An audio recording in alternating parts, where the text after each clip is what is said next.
What's good, y'all? Welcome back to another video. In this video, we'll be reviewing the East Blue Saga in One Piece. But before we get into the video, please be sure to subscribe to the channel as well as the notification bell to get notified for more content that I put out. As well, if you end up enjoying the video, please be sure to hit me with a like and leave a comment and let me know your thoughts. So, without any further ado, let's just get into it, y'all. If she ain't got a butt, fucking get into it, yo. So, what's good, y'all? I'm actually back on camera because we let her do the intro, and we'll see how that goes when we edit that in post. But welcome back to another video, and this time we have a treat. We have my confidant, my best friend, my partner, my significant other, my girlfriend. She doesn't like these words like that. She gets uncomfortable. It's already uncomfortable. Elizabeth, Beth, preferred to be Beth or B Gills, whatever. I don't know what you're gonna be called in the video. Should I call you Beth in the thumbnail and in the details, or you trying to be B Gills? Beth is fine. So, for this video, like we said in the beginning, well, like she said, well, we said kind of, she has finally, through the years of listening to me talk about One Piece, watch One Piece, read One Piece, buy unnecessary One Piece things, Beth has finally taken the journey and has joined the crew, and she is now a Nakama, and she has started One Piece. You have finished the East Blue Saga. So, before we talk about One Piece, what are your thoughts on anime as a whole, Beth? Like, what do you enjoy about it? What don't you enjoy, like, out of the other series you've watched besides One Piece? If you can remember the name of the other ones you've watched. I've watched Fruits Basket. That was probably my favorite for a while. Spy Family, Beastar. I've watched those. As my good pal from, what was it, Vine said, the character development. Was it Vine? The character development, he was speaking facts on that. There's a lot of character development that I love about anime. The way they present the characters, the way they present the plot. But not even just that. I feel like jumping from anime genres, like I was more into like the cutesy Fruits Basket, and now into One Piece, which is quite the opposite. There's a story for everybody, and there's an anime genre for everybody. That's the right term I'm using. Because the cool thing about anime is, even though the worlds are very mythical or unrealistic, they talk about very real life lessons and morals. So I feel like there's something for everybody in an anime. I do not relate to One Piece at all, but there are some lessons in it that I like teach my kids. Like with Usopp lying, like the boy who cried wolf, or the girl who cried whatever. That, like, I don't know, there's a lot of life lessons in it and I really appreciate that about anime. What don't you enjoy about it though? Because you're not like a fan of anime. You've just been, that's why I have no choice to kind of be around it. Being around it. Yeah, I didn't watch anime growing up. I was more of like a Nickelodeon Rugrats kind of gal. Yeah, so like no Dragon Ball Z, no Sailor Moon, no nothing. So like you're straight, like there is no nostalgia for any type of old anime for you. No, I'm definitely a newbie when it comes to anime. The only thing, like, I mean, this is just across the board with things. As you could tell in the beginning of this video, I don't like cringy things, and sometimes there are things in, like, Fruits Basket, there was just like some cringe moments, so I'm just like, and I like start picking my nails because it gets really awkward. But I think that's the only thing I don't like really about anime. Sometimes it gets a little cringy. So the difference with this series, One Piece, compared to other things you've watched, so off the top of my head, I'm trying to think about the things you've seen. So you've seen about half of Odd Taxi. Oh, Odd Taxi. You gave up on like Fruits Basket like halfway through the third season. You just kind of like seemed. Now I don't know if you got uninterested. You just lost the time. You're very busy when it comes to work. Yeah. So I just think that you just didn't pick that back up. To Your Eternity, the whole first season you watched, Yeah. which like the intro for that is also very, very fire. Season 2 just came out, so we didn't watch that yet. We gotta watch that. You've been just busy, and also you've been watching One Piece to kind of catch up. So I'm trying to think what else you've seen. Yeah, Beastars. Beastars is interesting because you watched that kind of as I was halfway through the first season, and you kind of was immediately interested in I was it. so into it. It was just like messy, kind of like messy. It was just Oh, messy. I kind of watched the volleyball one with you. A little bit of that haiku. Haiku is different from haiku. I don't know. I'm saying it wrong. Something like an H. So the difference with One Piece and a lot of the other series you've been taking is that One Piece is a shonen. So I'll explain to you what a shonen is. So a shonen. Well, what do you think a shonen is? What do you even think that word means? I know what it is. You looked it up already? Why would you look it up? I looked up different as the anime. No, you wasn't supposed to look it up. Well, I think it's... Alright, fine. Explain what a shonen is. A shonen is a type of anime that is geared towards adolescent boys. And the cool thing about anime is another cool thing is like there's different types geared towards different populations of people. And shonens are geared toward adolescent boys. So I don't know what that says about me that I like it now, but...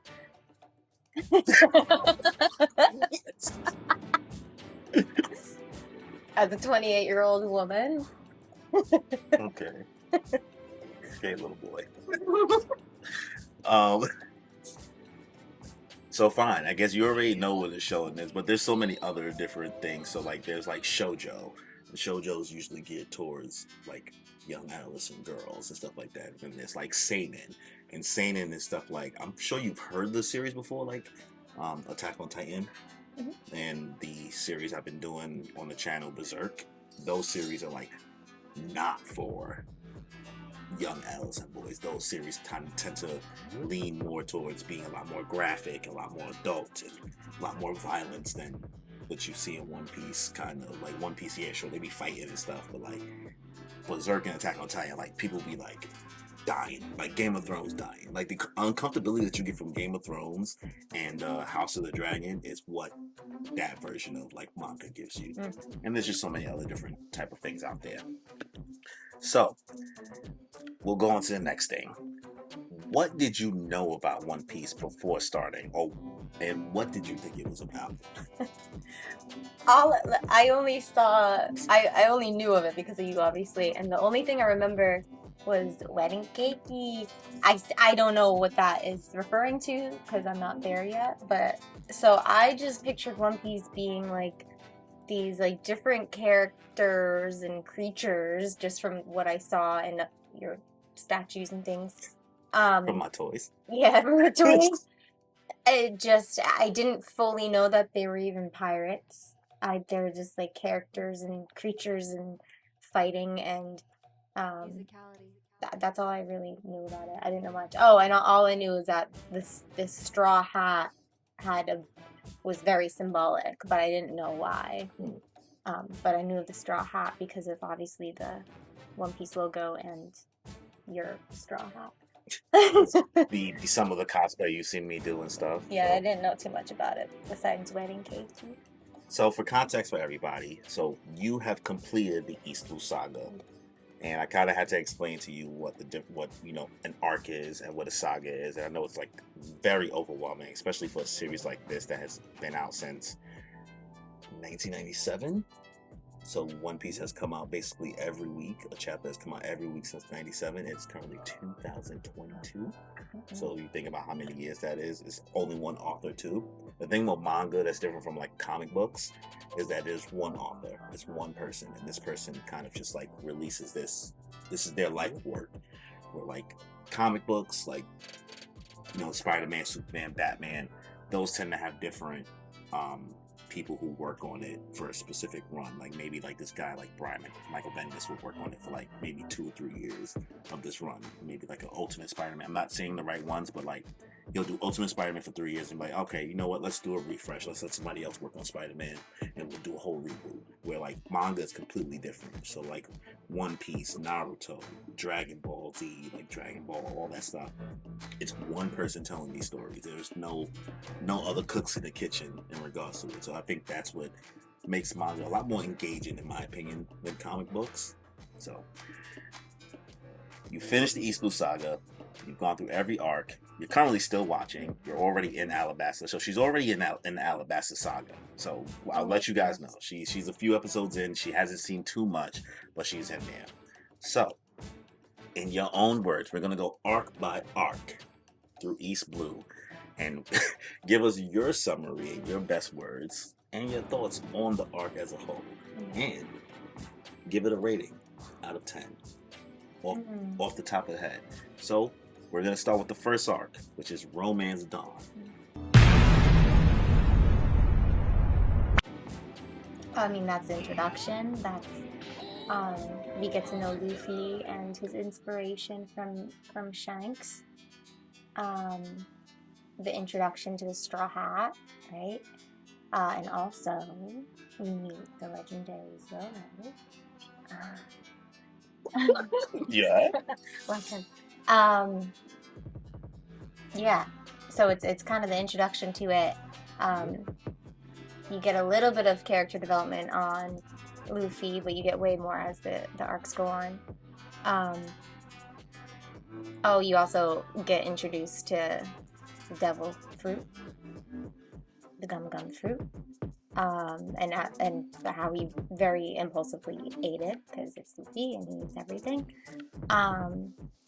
Yeah, it was a good intro. I mean, clearly, I watched it and it captivated me, and I dove right into it. So I think it deserves a high rating just because of that. I think it deserves a high rating for anybody because clearly you get sucked into it right away, and I think it is because of the way they introduce Luffy, and you get a soft spot for him because of his inspiration and from Shanks. So I would give the first episode a good solid, just because it sucked me in, and that it takes a lot to suck me into a show. I'd give it a good 9 out of 10. 9 out of 10? Yeah, the first episode. Yeah. Well, that's like the first 3 episodes, but I know what you mean, like the first arc. The first arc. Yeah, well, yeah. First 3 episodes? I can't remember how many episodes it's but it's like 1 through 3. It's like 1 through 3 or 1 through 4 or something like that. Like that's the introduction. I did so much research that I know the chapters, it's 1 through 7, and the episodes it's 1 through 3. So you're giving Romance Dawn a 9 out of 10. Yeah, and just for me personally, because it takes a lot for me to get into a show at this age and with my life right now. Time for that. And so yeah, I have to give it. I have to give that. All right. So Romance Dawn, 9 out of 10. So let's get to the next arc, Orange Town. Nami. Okay. So Zoro and Luffy go to Orange Town. This is when they bump into Nami. Nami is a navigator, but she also hates pirates, and she makes that very clear. But Luffy was just drawn to her and was like, nah, she gotta be our navigator. Like, he was sold. And then it's a bit of a blur in between, but they bump into the clown, Buggy. Yeah. Chop chop. Raindrop. Chop.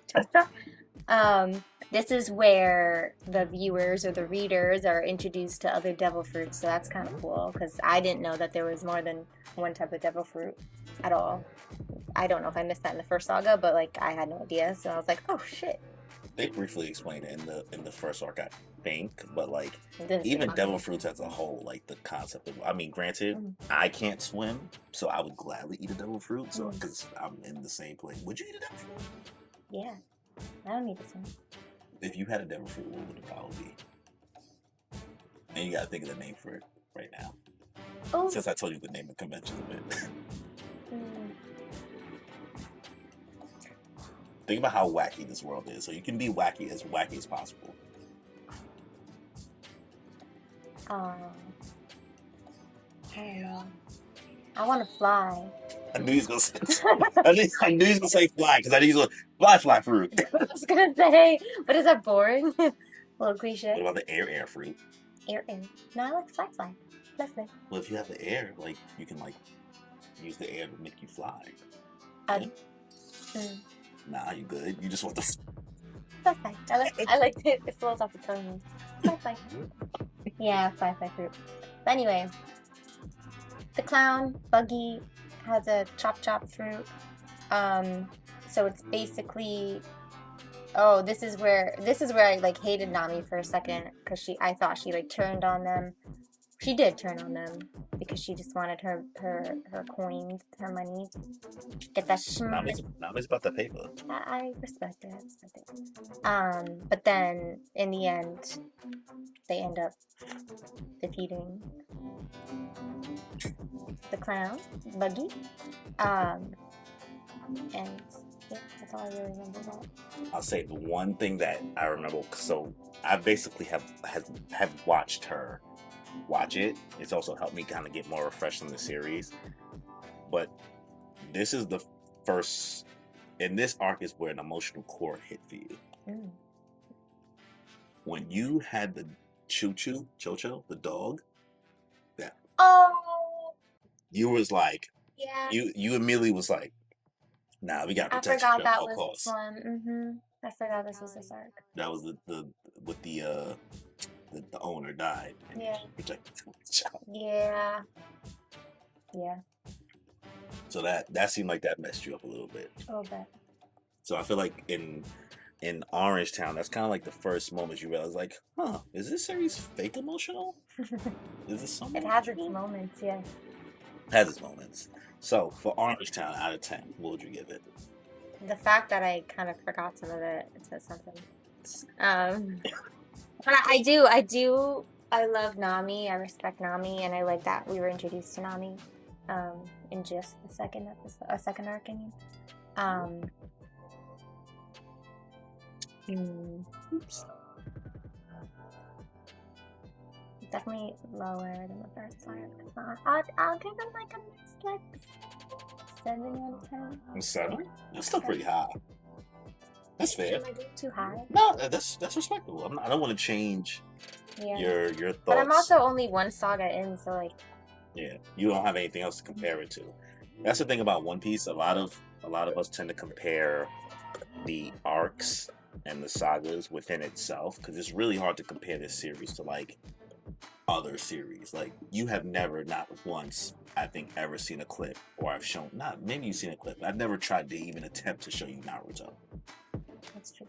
Never even tried. Just because, like, I feel like I've watched like random episodes with you, but not like. You may have seen me just watching it like in passing, but I haven't even tried, only because I know that this series compared to other series, Naruto really is about the hands, all about fighting all the time. And one of One Piece's, some may call it a strong suit and a weak suit, is that it's not all about fighting. Yeah. The fights in One Piece are actually not usually the best compared to like other anime and manga series. Yeah. But like the kind of the storytelling and the world building is what is the selling point. And the relationships too. Like in this arc, the Orange Town. I'm on Orange.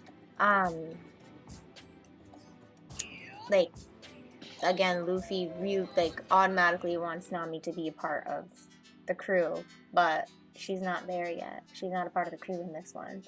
It's not until the following arc. We'll get there though. Yeah. We'll talk about that in a minute. But even still, like even that like draw to her kind of just like captivated you a little bit as well. So. Were you surprised about the Shanks and Buggy connection? Yes. Yes. Just what was that this arc? Yeah, that's when they talk about like the fact that they were like cool and shit. Yeah. Oh yes, and they were on the same crew. Yep. So 7 out of 10. Shanks keeps.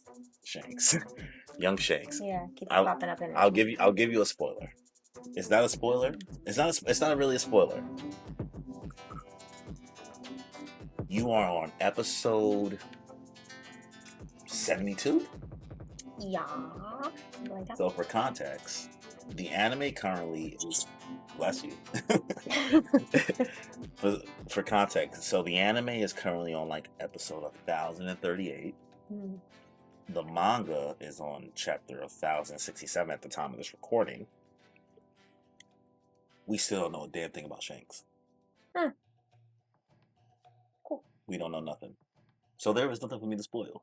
But that's how crazy this guy's a madman. He's like, he lazy seeds. Yeah. And you're Yeah, just, he shows up randomly. Like he showed up one more time in this arc after. Yeah, later on. Mhm. Cool. So that's the Orangetown arc. Let's get into Syrup Village. Oh, Usopp. Usopp and those pirates, Nobody remembers Cat, that name. right. Catman. Cat. Catman. We'll just call him Catman. Yeah. Klahadore. That's his name. Okay. What? That's his name. His name is Klahadore, but like you could just call him Catman. Okay. Something about cats. But this is where they the three of them, so now it's Zoro, Nami, Luffy, go to Syrup Village. It's a village. And Usopp is running through the village just telling lies, and this is like a beautiful life lesson. Like the boy who cried. Is it boy or girl who cried wolf? Boy who cried wolf. Boy who cried wolf, and that's Usopp because he did that for his whole life. However, character development in that you towards the end of the arc, I guess you understand why he does that because it tells a whole story about his pops, also related to Shanks, which is there he is again. So I guess he's like mentioned 4 times in this arc, but yeah. So this is where you get introduced to Usopp. He has that connection with the girl, which gives you a soft spot for him because he just wants to make her happy because she had a rough life. Long story short, they all work together to kind of fight the pirates. And then this is where you get an even softer spot for Usopp because he kind of like forgets about his reputation for the betterment of his village. He's like, nah, like whatever, just let them think I'm a liar. Yeah. And then in the long run, the village ends up missing him. So that's kind of funny. But yeah, I kind of found he's not my favorite, I must say. He kind of annoys me sometimes. But you really got a soft spot for Usopp. Like, you gotta respect it. Yeah. What is Usopp? We call Usopp the everyman. Mm. Usopp is the character that acts like how we would act if we were in this world. Because everybody else is nuts. Ridiculous. Luffy has crazy powers. Fine. Nami's about the coins. Zoro is just be doing Zoro stuff. And Usopp's just over here like, I mean, I'm trying to be down, but I'm also not trying to die. Oh, you know what? This is the arc that I was like going crazy over. I think it's this one, or is it the Arlong? The one where they would just like freeze on someone's face and then go to another person's face and another person's face, and then they wouldn't freaking fight. I lost my patience in this one a little bit when they were fighting the pirates because I was like, okay, get on with it already. This is when I was like, is this how the whole thing is? And then you were like, kind of, yeah, but it's funny and there are some funny like moments in it, but I lost my patience in this one a little bit. This is where I think some people, like, if somebody already. We know you're going to do it. Luffy, do the thing. Do the thing. Yeah. This is where like somebody may be like, very quickly, if anybody watches this video in the comments, they're gonna be like, well, you should let her read the manga. Because like the difference between like the anime and the manga is the anime tends to do a lot more padding to like kind of fill the time to make. You can sometimes adapt about 3 chapters into one episode if they really felt like it, but like they gotta pad the time. So anime always does it, but specifically One Piece does like the whole like a lot of like those like staring moments. So yeah. I mean, I could tell that you were getting frustrated with this arc when you were watching. It's just because it was the same stares. Like it was the same like clip over and over and over again. and then over one more time before he actually punched him. So it was like 5 minutes of just like zoom in on the faces, the same face before. Yeah, but it was fine. The same face. So I think this is this fighting scene was ranked for me. So Sarah Village, what do you give it out of 10? Yeah, okay, so for character development, for Usopp, like I would rate that high, but if I'm including the fighting in it, oof, I'd have to give it the same as Orange Town. Just because I liked Usopp's story a little bit more than Nami's. Well, so far, because we learn more about Nami later, which gives me a whole different perspective of her. But so you think Sarah Village and Orange Town is the same quality? Oh God. You gotta have context to get these rated. For different reasons, though. For different reasons. Yeah. Right, that's respectable. Yeah, like I liked Orange Town because of the fighting a little bit more, because like it was kind of funny. It was funny, the chop. It was giggly for me. And then for this one, it was more about the characters for me. Okay. Got it. So, Sarah Village, 7 out of 10. Now, we go to Baratie.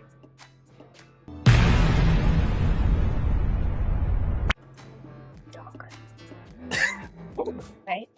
Right? Okay. Very forgettable person eventually, but... Oh, he's so memorable right now. You Because think I feel like when I think of One Piece, I just hear their voices. Dog. Okay, so... Oh God, you about to go off. We didn't, that last arc concluded with Usopp becoming a Straw Hat. Yeah. How do you feel about, before we get to it, how do you feel about how Luffy really just be like, he's very just like heavy on the, oh yeah, you joined the crew. Mm-hmm. How do you feel about that? I think he's smart with who he fucks. Oh yeah? Mm-hmm. Interesting. He saw something admirable in Usopp, which I saw too.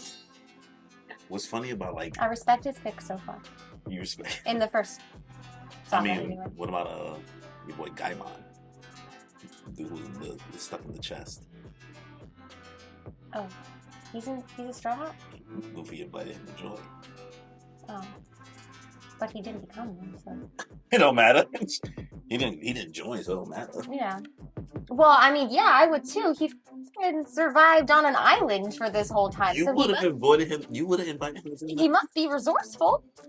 He was on an island in a chest for how many years? 20, whatever? It was like 20 years. By him, he's resourceful. He could probably make something out of something small. So something that you don't know that happened in between that. So so in the manga they have these things called cover stories. Mm-hmm. In the cover of each chapter, there's kind of some information. Sometimes, and sometimes there's not. Oops. There's some storylines that are happening alongside the story that are not in the chapters, but they're only in the cover. Just one page, one illustration, no words, no nothing. And even though we're going to get to it later on, but when Luffy beat Buggy, and you know how Buggy has this like chop fruit, mm-hmm. He ended up on that island with Gaimon, and he was the same like. Oh, he was also in the chest? No, but like because Buggy is chopped up and like body is so like he can kind of switch it up, but he's missing parts of his body. Him and Gaimon kind of had the same. Oh, buddy. So that's like it's true to the story. It's canon because I told you just canon and filler. But the anime sometimes uses the filler episodes to tell these cover page stories, but like for the most part sometimes they don't, and you just kind of have to fill in the blanks. And that's what it is. All right, cool. So Baratie, let's get to it. Okay, so Luffy, being the cute little fatty he is, was adamant about getting a chef or cook on the ship.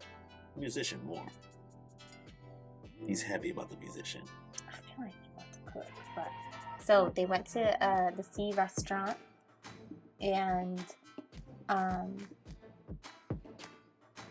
found a cook, Sanji, but you don't really get into Sanji until later. Let me think of how it starts.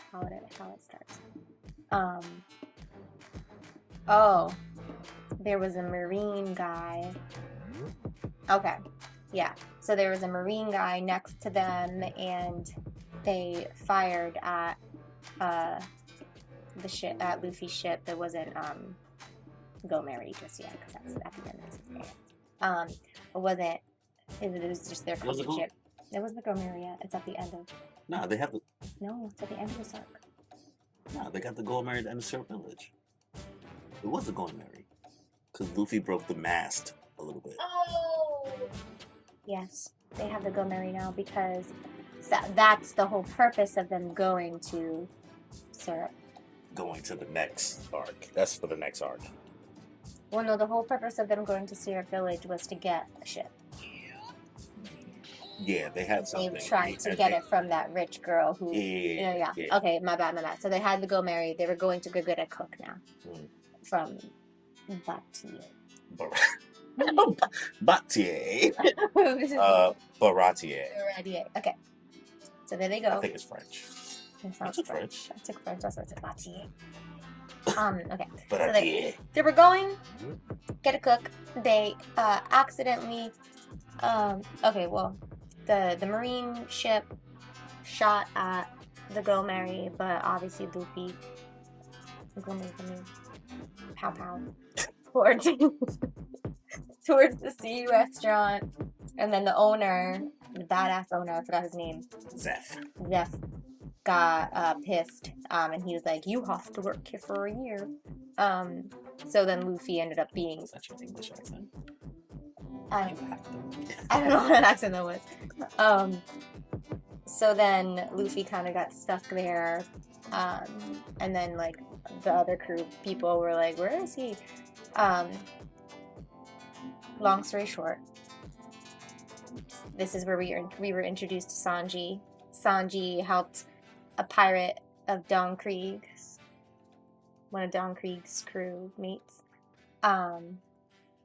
And then okay, hold on. It's all coming back to me now. Don Krieg and his pirates were in the Grand Line. And they were starving. They were very hungry. So one of them ended up at Baratie. You're so close. Baratie. I'm missing a syllable. Baratie. So came back with Don Krieg, and Don Krieg fooled them because he is powerful and has no chill, and then started to F shit up in the restaurant. Then we find out a little bit more about Sanji and Zeph and their background, and how they are connected. Fast forward, they have a really big... That fight was actually... That one captivated me because, like, the... How do I even explain this? Like, the, not the geography was different, but, like... Geography is everything. Geography is But the landscape was different because they were fighting on a ship, on a platform on a ship, / in the water. So this fight scene really captivated me. Not so much the character development as much as Usopp, I must say. But, so they were fighting. Obviously, they beat Don Krieg.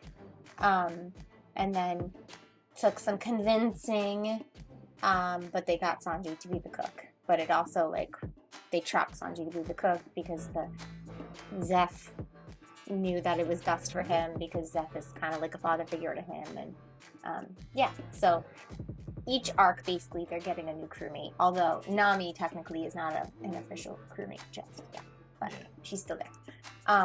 Well, no, at the end, towards the end, Nami runs off with the Go Mary. She's out. So then they go chase her, basically. They just go to find her because Luffy's like, "Where's my navigator?" Because he will not leave without her specifically as his navigator. Yeah. You're missing a really big moment. Your boy.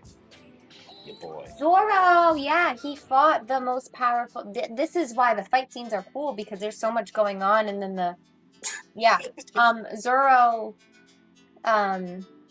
fights the greatest swordsman, Mihawk. Mihawk. Dracula Mihawk. Mihawk. That's how it sounds? No, it's just me. Sorry, New York accent. Yeah, and he was definitely going to get killed by him. But Mihawk was like, I see something in you, so I'm not going to kill you. But I'm going to give you this really crazy wound, which he did, a big X in his chest. And then that's when Zoro was like, nah, I got to be the greatest swordsman. Nah, we got to get lit. Mm-hmm. So... He sunned him. He hit him a little... Imagine, like... You see those swords we got in there? Well, not we, but the swords I got in there. Mm-hmm. Imagine, like, I had those, and then you said, yeah, I'm gonna use one of these little butter knives. Got you. You did them grimy. Yeah. This is where I feel like the power scaling of One Piece really shows you, like, oh, I thought we was just lit. I just thought everybody was just strong on our crew, but then you realize, like, nah, there's some beasts out there. Yeah. That was cool. So, Baratie, out of 10, what would you give it? Musicality. I have to give it higher than the last two. I'm not a fan of Sanji. What'd you say? I'm not a big fan of Sanji. Excuse me? I'm not a big fan of Sanji. Not a big fan of him. However, the fighting was good on this one, and it was like very active and captivating the whole time, because it was just like switching from a lot of things. So I was into it. I'll give it. If I gave the other ones a 7. You get the first arc a 9. Well, yeah, because I'm giving it a 9 as the first one. Maybe this one I'll give like a 7.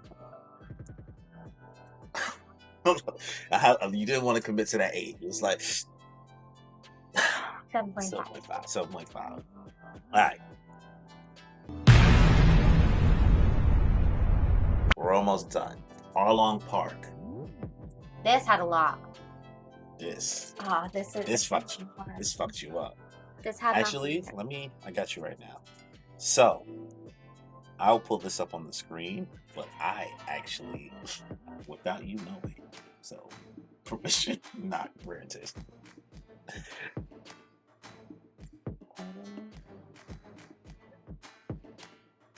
That's really unflattering.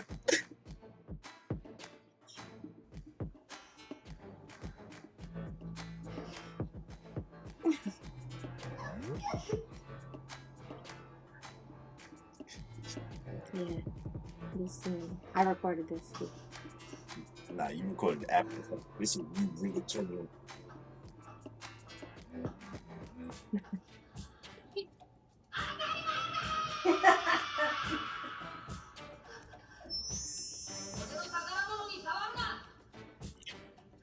Ew.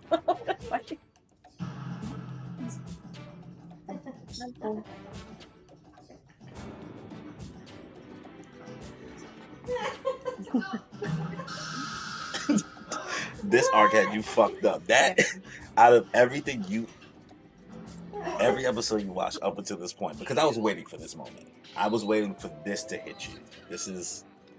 These are key moments in the series. When I watched you go through it, that's why I knew to take up. That's why I started recording you so much before the moment happened. I was like, oh nah, she about to feel it right now. She's about to slap her. Yeah. But before we get to that point, let's go through the moments of Arlong Park. People know, you know what moments we talking about. I don't know. Am I allowed to like show this video in the video or no? Like, in the bottom right or no? I don't mind. Are you allowed to show that? Copyright. Yeah, I'm just a little worried about copyright. We won't show that part. Just show me. You're like, It's fine. Everything's fine. Everything's fine. But let's get into Arlong Park. Yeah. Yeah. Okay. All right. So this one, I love this one. Okay. So this is where you find more about Nami and her background. So Nami goes there. So okay. So beginning. Arlong is this creepy ass fish man, with a really long pointy nose. He's a shark, basically, or swordfish. He's a shark. Looks like a swordfish. So. And he has a crew of fishermen. They're all fish that are actually men. Really on the nose. Maybe say that the other way. Men or fish? Men that are fish. I think they're fish. Man. Fishermen. One's an octopus, though. So Fish? Octopus are fishes? are they? I don't know. No, they're not. They don't have a backbone. I don't even know what that means. Fish have backbones, so I think an octopus. Are they immune? No, a jellyfish is immune. It's an anime. Anyway, okay. So, fishermen, Arlong, they go to Arlong Park. Nami, for some reason, was going there, and you don't really know why until you know why. So, Nami is actually an important member of the Arlong crew, Arlong Pirates. And basically, I mean, you don't find this out until later in the arc, but you find out that the whole reason why she is a member is because she's trying to save her village. This is the arc where you're introduced to Belmare, and she has no whole heart. No, Belmare. You immediately was like, I'm about to cosplay. I'm gonna cosplay her. No, I love her. She's a bomb. You might have to censor that out. I'm a teacher, so just censor that out. No, I love her. Yeah. So basically, she saved Nami and her sister. Something with an N also. Nanji. What's her name? What is this? Nanji. It's like Nanji?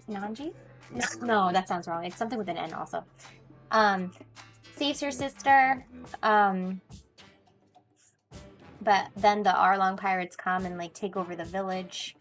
And Nojiko. You were close. You were close. You was like, I said Nojiko. Nojiko. Yeah. Okay. So yeah, you also meet Nojiko. They are saved by Belmare, and yeah, you find out Nami's backstory, and this is where you kind of get a soft spot for Nami. You get to see more of her as a person, and why she is the way she is. So basically, the reason why she is out there for the shmoney is because she's trying to save her village, because she made a deal with Arlong that if she saves, what was it, 10 million berries? Or yeah, it's like 10 million, 100 million berries. Lots of berries. Then she could buy her village. So she was trying to save her people. She was trying to save her village.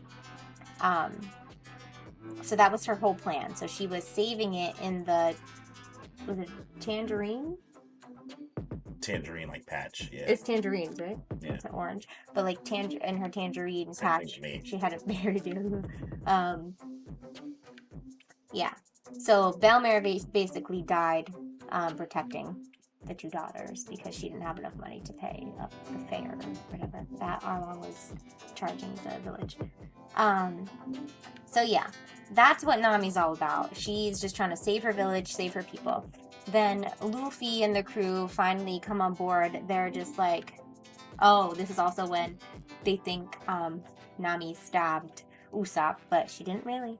But yeah, so they come on board. They're like, who the fuck is Nami? Censor that. Who's Nami? Like, she can't be this person. And they're right. She's not that person. So they all kind of just, and they They defeat at the end. They defeat Arlong and the pirates. This fight scene was a little long too, I must say. They dragged it. They dragged it. In the And anime. They dragged it. also, I must say, like Zoro was struggling this whole time because he still had the wounds from.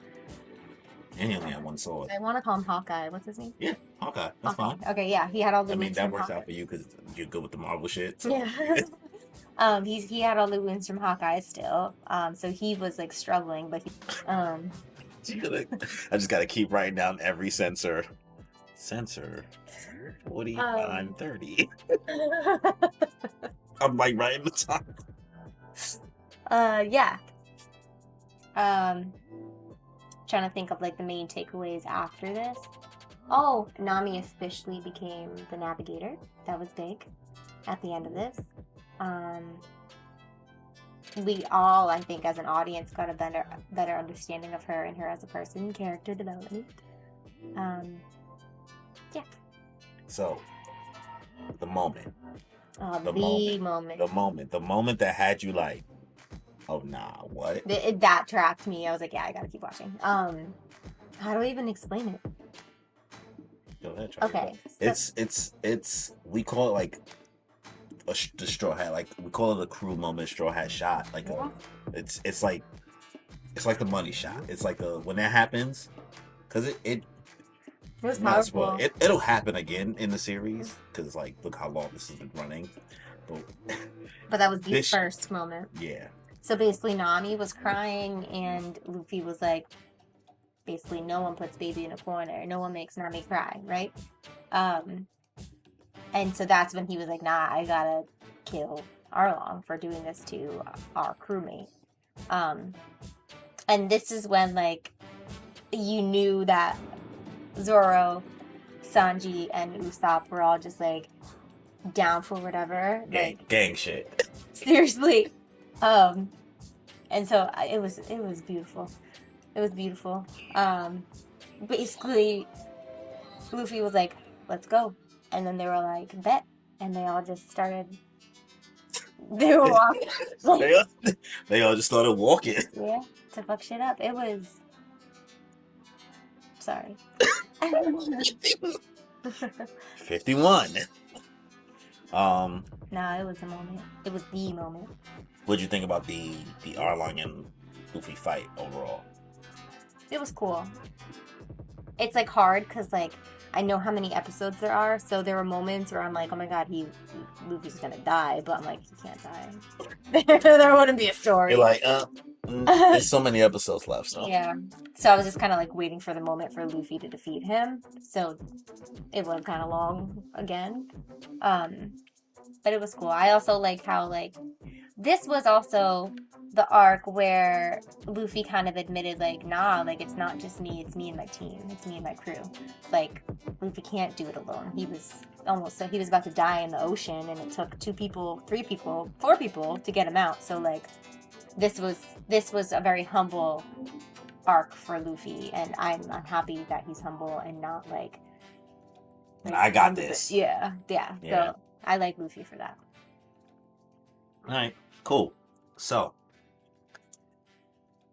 Arlong Park out of 10. What are you giving it? For that moment, 9.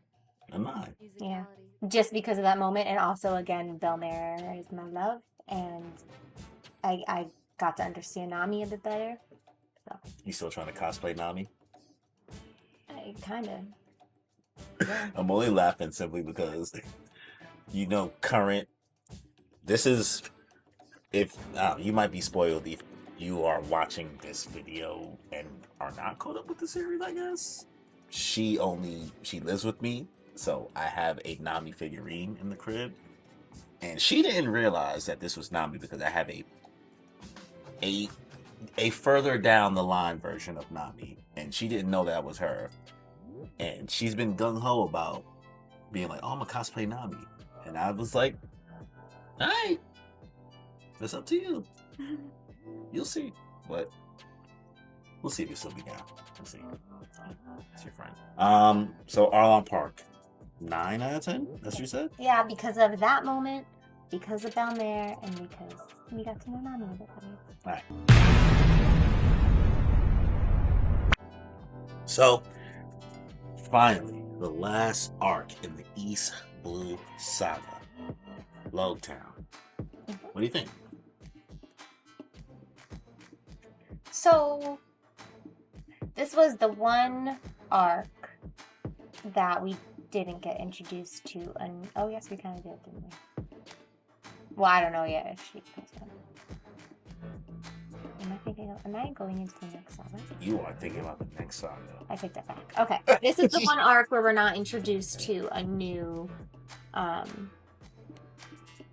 yeah, we're going to the next saga. I was going to the next saga. Okay. You already thinking about Alabasta? Yeah, so we're not introduced to a new crewmate. But it was an arc where you got to see how strong the current crewmates are and how team-oriented they are. So that was cool. So they go to Loguetown.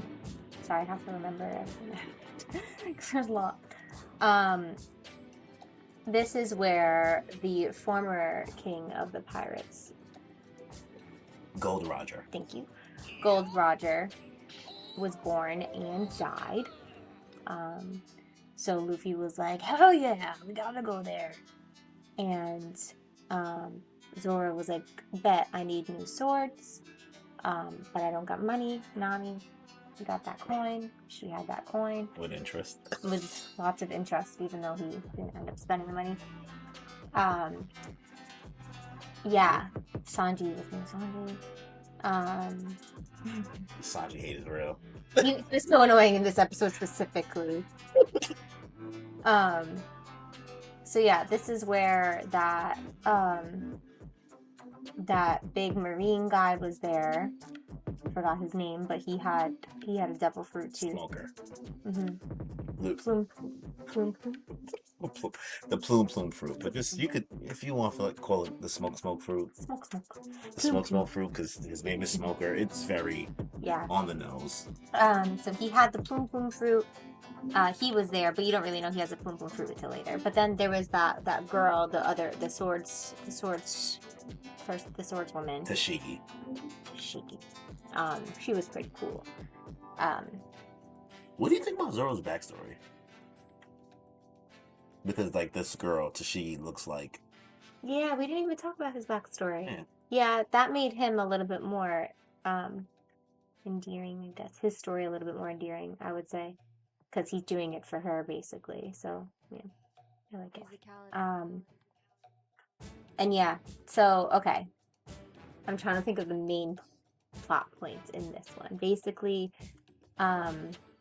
Zoro gets 2 new swords, and those are important. I don't know the exact names of them, but they're very important. A big thing in the Arlong arc at the end, there's a wanted poster of Luffy. That's a big point from the last arc going into this arc because now everyone wants to kill Luffy. Yeah.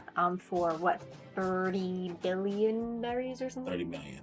30 million? A lot of them. Wanted posters are a very, very big deal. Yeah. In this. Yeah, so that's happening. So it's also in every eye catcher. That's true. Well, let me explain. The eye catcher is the Okay. Yes. So there's a wanted poster going around Luffy. So that's important for this arc. What's his name again? Marine Smoker. Smoke. Finds out that this Luffy or this pirate, this Straw Hat is in Loguetown, and he actually passes him and doesn't realize it is him because like Luffy looks like a little weakling even though he's not. He just be acting like he just be chilling. He just be there. A little boy. So he was a bit shocked when he found out Luffy was Luffy. So yeah, long story short of this arc.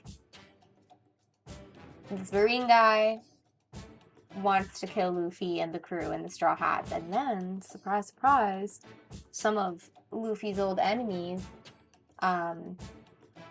Buggy and Smooth Skin. Alvida, I need something with an A. Alvida show up and she looks all brand new and snatched. You was so confused by that. You was like, I was like, who's she again? No, well, that's the whole point. What's her devil fruit name? you just said it. Smooth. I guessed, and I was right. Smooth. She was there, and they wanted to also kill Luffy. So Luffy has all of these devil fruits after him. Yeah, and so they are running away from them. Honestly, that's all I really got from this arc. Besides the one random guy who like was there in the town, kind of like smirking. Yeah. With the tattoos on his face. And then I felt like there was no answer to that, was there? Not yet, anyway. Yeah. I mean, there's another 1,000 episodes. You know what I mean? Right. Yeah. Honestly, this arc, like, it was cool to find out more about the original King of the Pirates. That was pretty cool.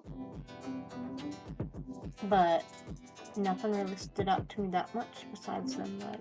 Oh, actually, no, because you did get to see more devil fruits. Yeah. There was... You got to see kind of the extent of, like, what different powers can kind of be, because we've only seen the gum fruit and the chop fruit to this point.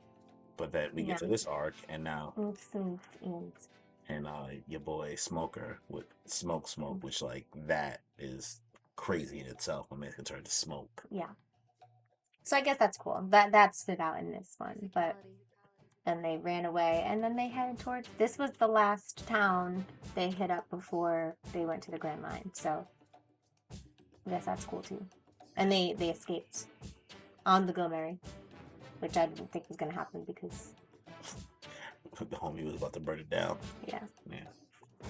So, I mean, a lot of us would call Loguetown kind of a transition arc. Before going into the next saga. You know, it's a lot of important things that's happening, but it's not. Yeah, I think the two swords are important.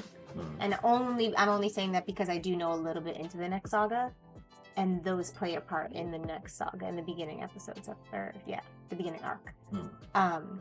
So the biggest transition points to this were those two swords, I would say, and then knowing other types of devil fruit, because those are also in the next saga. So, yeah. So Loguetown, out of 10. Important transition one, but not like, wow. Wow. But it's a transition, so I must say it's important. Same as like how the first episode happened, but definitely not 7. 7. Respectable 7. 7, yeah. So you enjoyed the East Blue Saga for the most part. I did. Think it's... Hence why I'm still watching. Nice. So, the grand question. What is your favorite arc? I know we've ranked it. You know, you've gone through the ranks of it all, but maybe some people didn't keep up. But what's your favorite arc in the saga so far? Well, in One Piece so far. I mean, yeah, granted in the next saga, but out of the first saga, what's your favorite arc? Yeah, I have to say. And least favorite?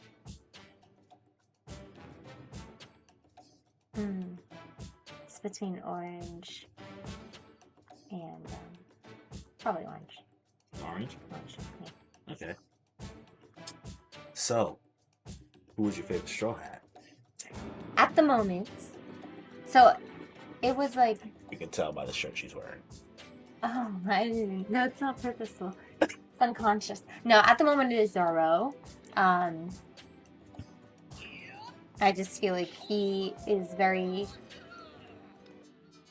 It sounds very cliche. He is very loyal to Luffy. His backstory is quite endearing. He's not obnoxious,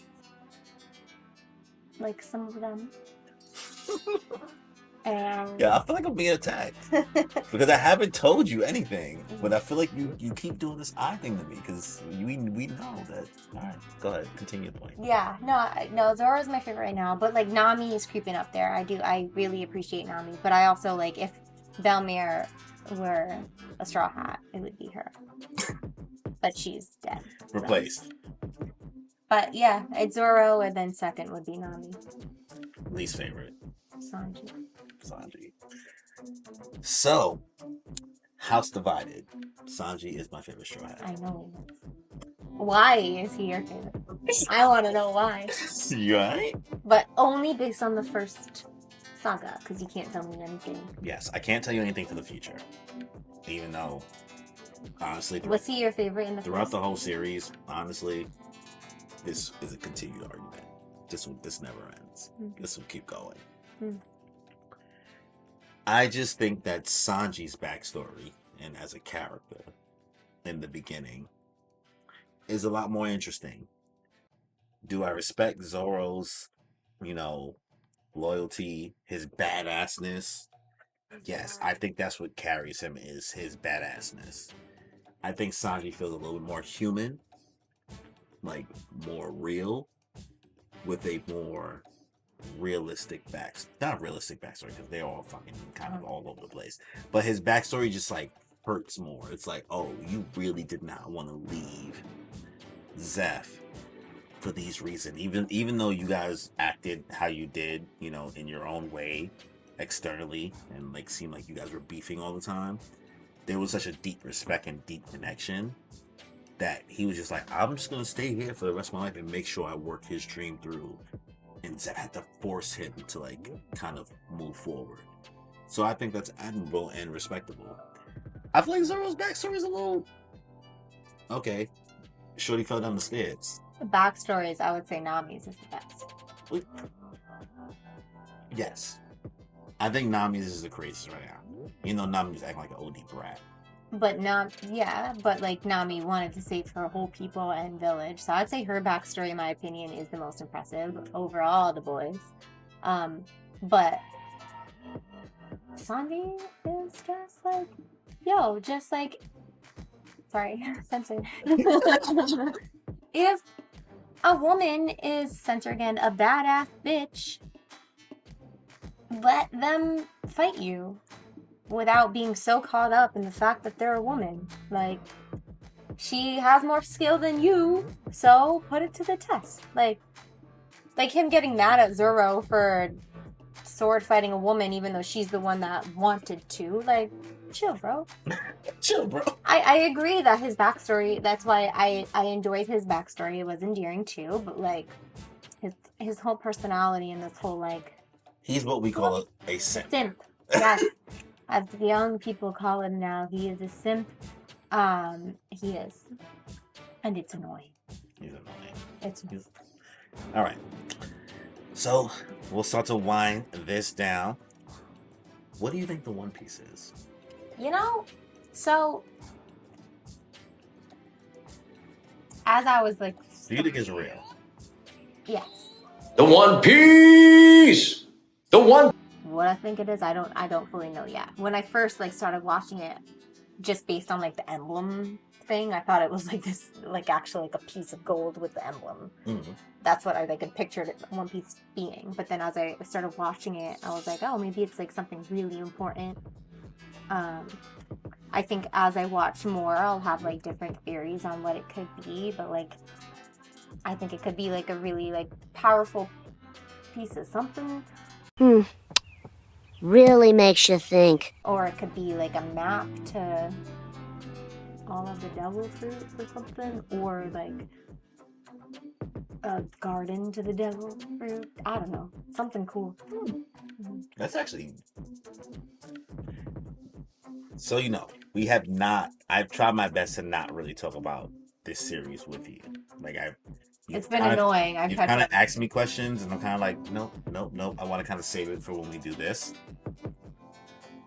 A garden of devil fruits. That's very... a map to them, or something. It could be something with the devil fruits, I think. Well, that's very interesting in itself. It's based on the first saga. I haven't watched them. Now, that's big brain energy.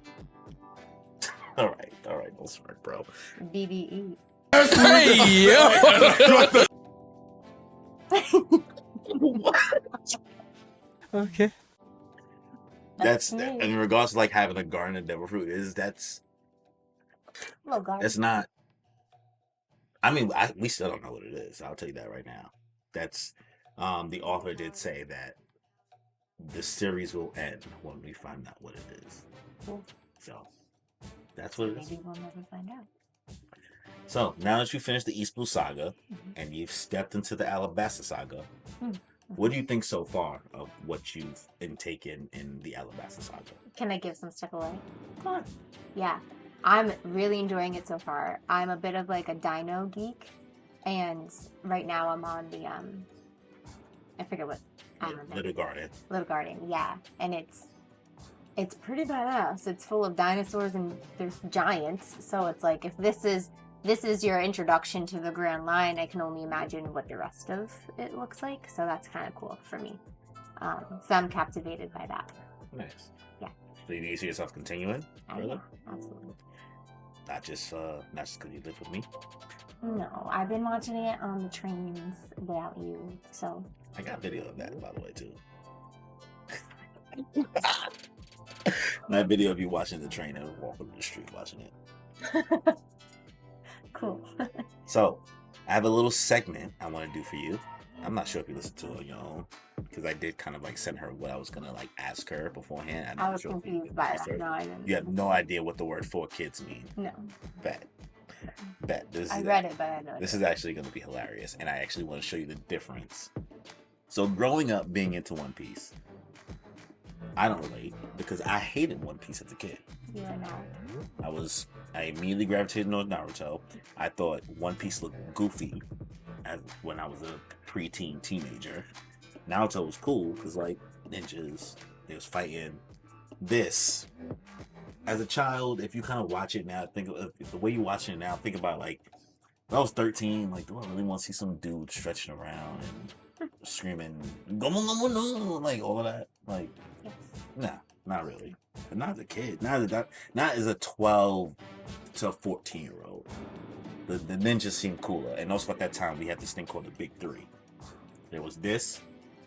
Naruto and Bleach. We call it the Big Three simply because this was like the era in which anime and manga, not as mainstream as it is now, but these are the three series that kind of carried it into like the Western hemisphere, making it a lot more popular.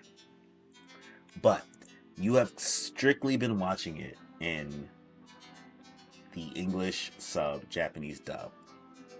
But I will play for you now the One Piece intro for the era would be the Yu-Gi-Oh era, Pokemon, Digimon, that time. They redid the intro and they did not use the original intro that you know. And it is not what you think it's gonna sound like. There once was a man named Gold Roger, who was king of the pirates. Even higher. He had made This voiceover actor is not it. It's supposed to be like this. These were the final words he said. My fortune is yours for the taking, but you'll have to find it first. I left everything I owned. This is why you have to watch the Japanese Ever film. since, pirates from the world set sail for the Grand Line, searching for One Piece, the treasure that It's just not the same. come true. Don't give it up. Don't give it up, son. Don't give This it up. is so like Digimon. Digimon. Yeah. It fits the era.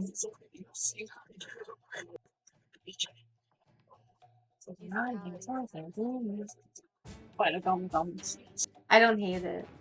Oh, you know, I don't hate it. you're like, I mean, it's alright. Like, It's the era. It's very late 90s, early 2000s. If it's you're like, it does so the same. You. I like that. Maybe if I heard that, I would have watched Like, it younger. he was spitting. He was fucking spitting. I mean, the fact that you said like this sounds like that is Sounds like Digimon. so. Back then, 4 Kids was it doesn't exist anymore. They were the the American company that English dubbed all of the Japanese anime into the United States, but they tended to switch a lot of things so that it wouldn't be the same. So can't say I like it more than the actual intro, but I dug it. So they tend to do a lot more censoring too, because a lot of things that's in what you watch currently couldn't be shown to kids, because this is because they wanted to air it as children's programming. Sanji meets Nami for the kids. Chores are hard. Must have been miserable. Sure, boy. I don't like this. I don't like it. And I'm trying not to be biased either, just because I've watched Japanese dub first. Like, I'm trying to make sure I'm not. But even in the beginning, when we tried to put the English dub on it, just like it wasn't. It's just not the same. It's not as. It doesn't pull you in as much. It's a little obnoxious. So the last thing I want to show you is, I don't know if you remember, because I know that I made a video on the One Piece Netflix series, right? But the One Piece Netflix series is doing all of East Blue, right? So they have already casted the actors, and they kind of have some scenes already. This is right here, the Baratie. Yeah, it'll be nice to see this now that I've actually seen because I saw it before I started watching it, so it'd be cool to see the actors. In the manga and anime, Luffy first meets his friend Kobe on the Love Duck, being played in this series. Like Kobe, you forgot all about him. Doesn't stick around for long in the manga, but Noah Zoro, played by Japanese actor Makenyu. They've previously embodied characters from other shonen hits like JoJo's Bizarre Adventure, Tokyo Ghoul, and Rurouni Kenshin. Tim Usopp will be played by Jacob Gibson. He comes from the sweetly named Syrup Village, as do Kuro live action there. This is the trip they'll sail with to visit the floating restaurant Baratie. Sanji will be played by Taz Skylar, with Craig Fairbrass as Sanji's adoptive father figure. She's just like him, right? Weird. That is a very good cast. Yeah, I that's was like, the only one that looks like very much like, yeah. The Don Krieg hasn't been announced yet, which might imply that but the Arlong Park arc, revolving around Nami's unclear motivations and battling with Arlong the Sword, Your who's boy, played the by guys. Kinley Belcher III. Yoma Umela has been announced as Nojiko. However, neither her adoptive father and nice. Velmer, the friendly but intimidating Genzo. So, what do you think? How do you think that's going to turn out? Do you think they can do that? Do you think it's going to turn out well? I have so many questions for you, actually, that you're not that deep into it. The dog. Do I think it's gonna turn out well? Yeah. I mean, I don't really know how they're gonna pull it off, especially with Luffy's powers. It's gonna have to be some crazy CGI, but it's gonna be a fun watch. It'll be interesting. It'll be interesting. It'll be something. Excited. So, let's wrap up this video. I have about three more questions for you, and it's gonna take me about 5 minutes. So, what has kept you watching this on your own time without me being present? Kind of like what I said before in the first saga anyway, the fact that like each arc you got to understand the character more, and in each arc, pretty much anyway, a new crew member was pulled. That kind of kept me going. It is just really captivating learning more about each person, I would say. Character development. Yeah. So, do you see yourself being able to catch up at any point? Realistically, you can be honest, 100% honest. I want to, yes. Realistically, I wouldn't be able to do it within a year. I don't think. I mean, I'll tell you this. The anime is not ending within a year. The manga, at this point in time of recording this video, probably won't end for another 3 to 5 years. Yeah, I mean, maybe. I want to. It's just, my work schedule. But the fact that I'm watching it on the train, like I can watch at least one episode on the train. Each One day. episode a day gets you there. Yeah. And then I try to watch more than one episode. I try to watch one on the way back. So 2 episodes a day. But I to be honest, I didn't watch any episodes yesterday. Because of my day. But, so, yeah, like, realistically, I want to. And the last question, Hmm. if anybody made it this far into the video, because it's going to be like about an hour and 30-minute video. Yeah, we've been here for a long time. Wow. Wow. Would you do another video like this for the Alabasta Saga? Would you come here again and make another video Yeah. and talk about One Piece? Yeah. I think it's helpful to understand it a little bit more. And it's a refresher. Like, I forgot a lot of things. Even though I'm only in one saga. But, yeah, I would do it again. Nice. Yeah. So, One Piece. What would be your elevator pitch to somebody if you had about, I don't know, I'll time you. No, I'm not good. 20 seconds. I'm not good with that. You don't want to do an elevator pitch? No. All right. Sell One Piece to me in 3 sentences. I can't do that either. I have to sit and think and type it. No, just quick. That's what an elevator does. You just end up in an elevator. Okay. If I'm not into anime, actually, yeah, if I'm into anime, but I refuse to watch One Piece because, for whatever reason, what are 3 points you would make to tell me to watch it? Okay. If you want an escape, One Piece is a very good escape. However, there are good life lessons and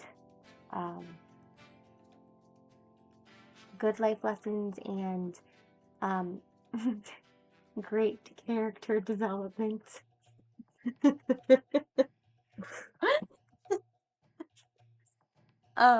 Life lessons, character development. God, I sound like The video. it's true. That's what One Piece is. And it is a good escape. And honestly, for the way my brain works, the fact that it's so organized, if this makes sense, like the fact that I could organize a saga, like I didn't even know what a saga was before this, but a series for the Western world, Yeah.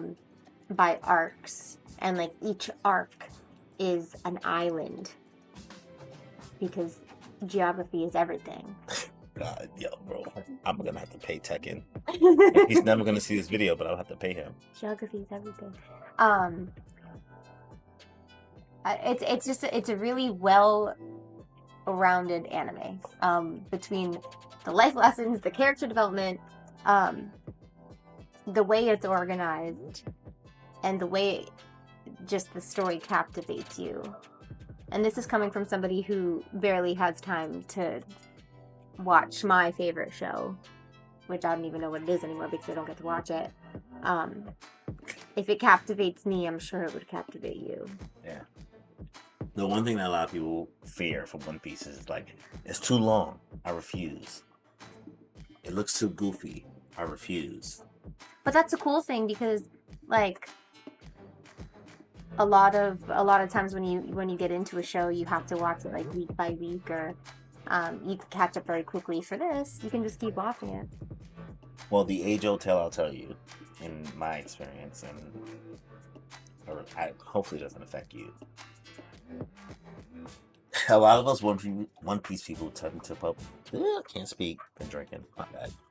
We tend to tell people, you won't fall in love with the series until episode 300. It's scary. It's scary for a lot of people.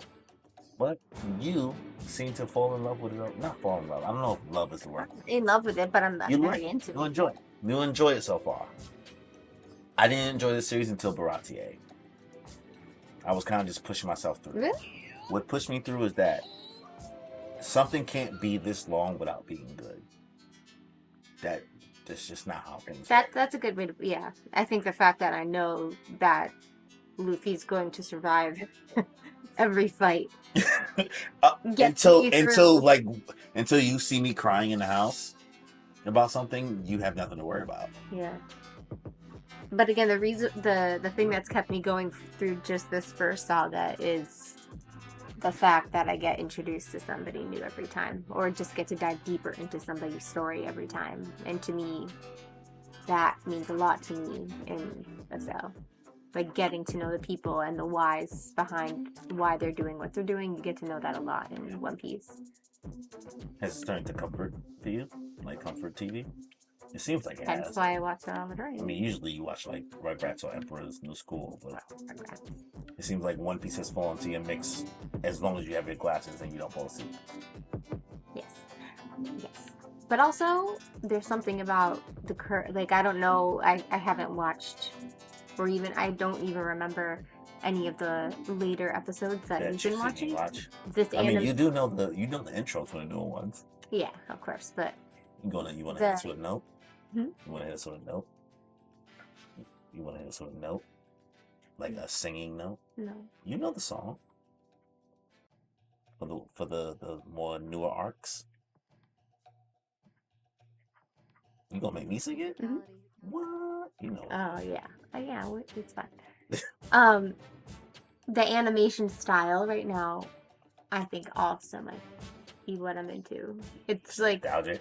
yes, I was very into Rugrats, and it's the same-ish. You feel like you're thrown back into the 90s? Yes. So I'm a little concerned. I mean, I did watch a video of someone talking about how TikTok algorithm fuck you up. it does how the animation just like very seamlessly progresses, and like you notice it, but like it's not like a big like, whoa, what am I watching now? Like some shows are. So I'm hoping that's the case, because right now I'm really into the style, the artistry behind it. So I'm hoping that I am still into it as it goes on, as I know the animation style changes because technology progresses. But Way to rock. yeah. All right, cool. That's it. That is it. We have been here for a long time. I mean, you already saved pieces. You're done with it. You want to eat. Enjoy your life. You want a sandwich. So that is it for Beth's review, convo, thoughts on the East Blue Saga of One Piece. And maybe you'll see her here for another video for the Alabasta Saga. She's already a little bit into it. She's in Little Garden. And maybe she might give you your thoughts. Maybe might give you your thoughts on the whole saga as a whole. One day. Don't know when it's gonna come out because that's a lot of episodes. If you go into the comments and say, "Yo, just let her read it," she'll read it when she feels like it. I think right now, anime might be your wave. Until you feel like reading it, I have the whole manga collection. That's up to you. But there we go. Make sure you go buy that. Buy the things. Support your boy Oda, Eiichiro Oda, who tends to find a lot of help complications in writing the series we tweet. That's another conversation. But yeah, that's Beth's take on the East Blue Saga. Overall, she's messing with it. She's here for the journey. She is now what we call a nakama. Nakama means crewmate, friend. Nakama. Japanese. Nakama. That's me. That's me.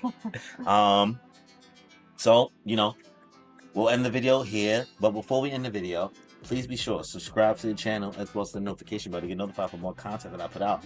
As well, if you end up enjoying the video, be sure to hit us with a like. Us. We are him. Her. Us. We. We are they. We are I. We are I. Whatever. Yo, just hit the video with a like and leave a comment. Let us know your thoughts on the East Blue Saga of One Piece. So, on that note, y'all, enjoy your life. I'm feeling great and feel the vibe. I'm really grateful we alive.